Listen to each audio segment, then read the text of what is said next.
Hi friends, എല്ലാവർക്കും എൻ്റെ YouTube ചാനലിലേക്ക് സ്വാഗതം. ഇന്ന് ഞാനിവിടെ തയ്യാറാക്കാൻ പോകുന്നത് ഒരു ഉള്ളിവടയാണ്.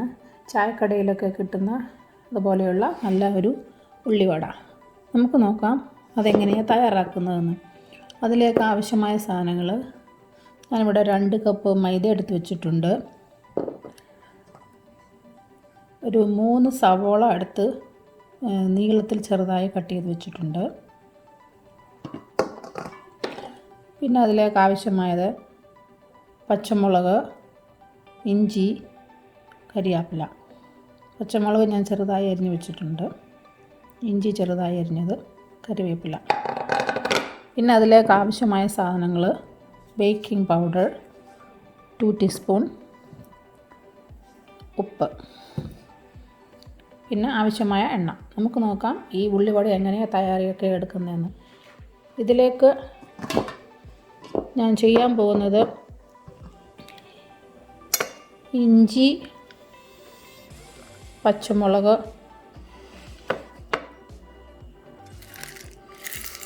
കറിവേപ്പില,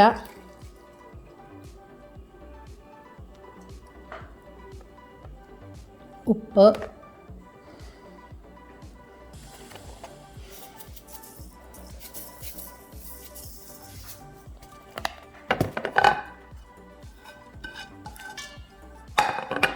അല്പം സോഡ പൗഡർ.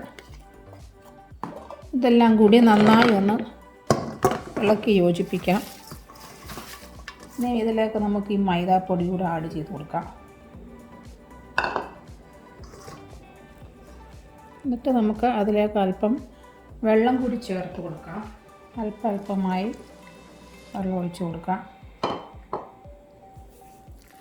എന്നിട്ട് നമുക്കിതിനെ ഒരു 2 മണിക്കൂറെങ്കിലും എടുത്ത് മാറ്റി വെക്കണം. അല്പം കൂടി വെള്ളം ചേർത്ത് കൊടുക്കാം. നമുക്കിതൊന്ന് അടച്ച് ഒരു 2-3 മണിക്കൂറത്തേക്ക് മാറ്റി വെക്കാം. അത് കഴിഞ്ഞിട്ട് നമുക്ക് ഉള്ളിവട തയ്യാറാക്കി എടുക്കാം. 2 മണിക്കൂറിന് മുമ്പ് ഞാൻ മിക്സ് ചെയ്ത് വെച്ചിരുന്ന ഉള്ളിവടയുടെ മിക്സ് ഈ പരുവത്തിൽ റെഡിയായിട്ടുണ്ട്. അതിൻ്റെ ഉള്ളിയൊക്കെ ഒരു പച്ച കളറൊക്കെ ആയി, അതെല്ലാം അതിൻ്റെ അകത്ത് നന്നായി യോജിച്ച് വന്നിട്ടുണ്ട്. ഇനി നമുക്ക് നോക്കാം എങ്ങനെയാണ് ഈ ഉള്ളിവട ഉണ്ടാക്കുന്നതെന്ന്. ഈ ഉള്ളിവട ഉണ്ടാക്കാനായിട്ട് ഞാനൊരു ചീനച്ചട്ടി അടുപ്പത്ത് വെച്ച് കൊടുത്തിട്ടുണ്ട്. തീ നന്നായി കൂട്ടി വെച്ച് അല്പം എണ്ണ അതിലേക്ക് ഒഴിച്ചു കൊടുക്കാം.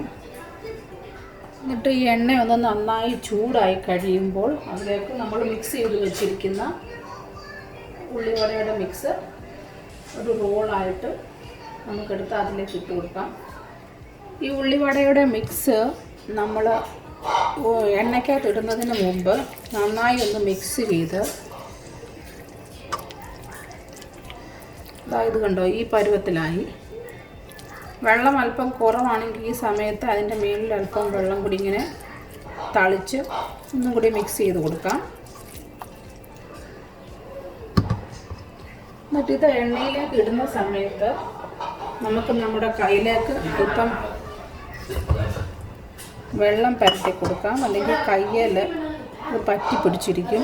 അത് തടയാൻ വേണ്ടിയിട്ടാണ്. ഇതിട്ട് കഴിഞ്ഞിട്ട് തീ ഒന്ന് അല്പം കുറച്ച് വെക്കണം. അല്ലെന്നുണ്ടെങ്കിൽ അതിൻ്റെ അടിഭാഗം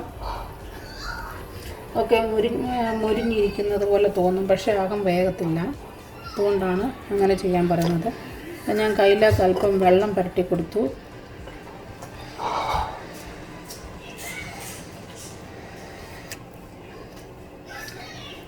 ഞാൻ ഇത് ഇത്രയും വലിപ്പത്തിൽ എടുക്കുന്നുള്ളൂ.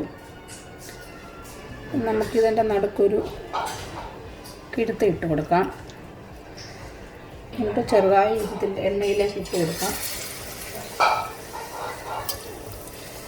അങ്ങനെ ഓരോ സൈഡിലും വെള്ളം പുരട്ടി ഇത്രയും വലിപ്പത്തിലാക്കി നടുക്കൊരു ഹോളുണ്ടാക്കി കൈക്കകത്ത് എടുത്ത് വെച്ചിട്ട് ഇങ്ങനെ ഹോളുണ്ടാക്കിയാലും മതി. എന്നിട്ട് നമുക്ക് ഇത് എണ്ണയിലേക്ക് ഓരോന്നോരോന്നായിട്ട് ഇട്ട് കൊടുക്കാം. എന്നിട്ട് നമുക്ക് തീ കുറച്ച് വെച്ചിട്ട് ഒരു മിനിറ്റ് കഴിഞ്ഞിട്ട് നമുക്കൊന്ന് മറിച്ചിട്ട് കൊടുക്കാം. അപ്പം ഞാനിപ്പോൾ ഇവിടെ ഈ വട തിരിച്ചിട്ട് കൊടുത്തിട്ടുണ്ട്.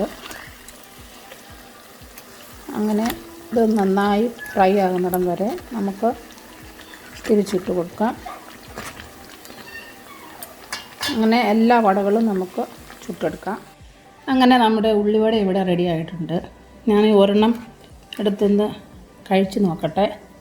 നല്ല സൗണ്ട് കേട്ടോ, നല്ല ക്രഞ്ചി ആയിട്ടിരിക്കുന്ന അടിപൊളി ഉള്ളിവട. ഞാൻ നോക്കിക്കേ, എല്ലാവരും ഒന്ന് കഴിച്ച് നോക്കണം, എന്നിട്ട് അഭിപ്രായം പറയണം. അടിപൊളി ഉള്ളിവട ഇവിടെ തയ്യാറായിട്ടുണ്ട്. Thank you for watching my video.